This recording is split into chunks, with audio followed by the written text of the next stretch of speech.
Welcome to the DoubleACS Daily News. The City of Attleboro Veterans Services Office is encouraging veterans to contact them for support if they have a backlogged benefits claim. Director of Veterans Services, Quelle, spoke more about the issue.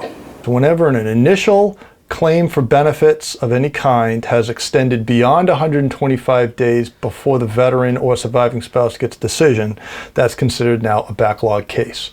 Right now in Massachusetts, there's about less than 1,300, about 1,240-ish initial claims that are considered backlogged. How does that rank up to the rest of the country, Puerto Rico, DC? That puts us right about in the middle. I think we rank like 28th. So Massachusetts is doing okay as far as its backlogs. Not great, not bad. Not when compared to states like California and Texas who have 10,000 backlog cases. How does a backlog happen? Well, obviously COVID didn't help.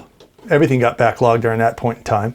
But also, when legislation's passed, I'll give two examples. When in 2019 the Blue Water Navy Act was passed, that allowed Vietnam veterans, as it relates to Agent Orange claims, any naval personnel that within 12 nautical miles of coastal Vietnam, or if they operated in other areas like Laos, Cambodia, they are now eligible for the same Agent Orange claims that veterans who actually were in country can submit. Well, that's going to create a tremendous additional volume of claims.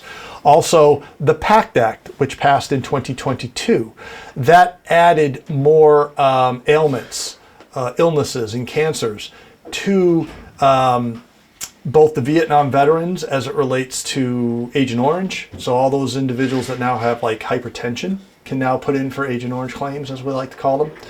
Also, all the new global war on terrorism veterans who have been exposed to things like burn pit, there now is a long list of presumptive conditions that they can now apply for. So all this volume gets mashed into one application system that can create backlogs. Government shutdowns don't hit the VA the same way that they would, say, TSA.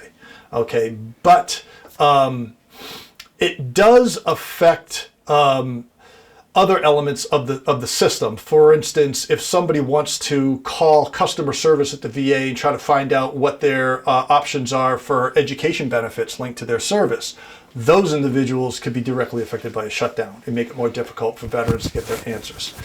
But I would say that the biggest impact has been the overall volume of applicants combined with the unexpected things like COVID to get them backed up. And so the VA has worked very diligently to try to get its backlog down, and has. However, what you can expect is when they work very hard to address their backlogs, that means you're going to get a lot of decisions are going to go out more quickly. And not all those decisions will be to the liking of the veteran. So there may be an increased amount of denials. So I've seen an increase in that, which means now the veteran is going to have to go into the appeal process. So there's different ways that a veteran might not like their decision.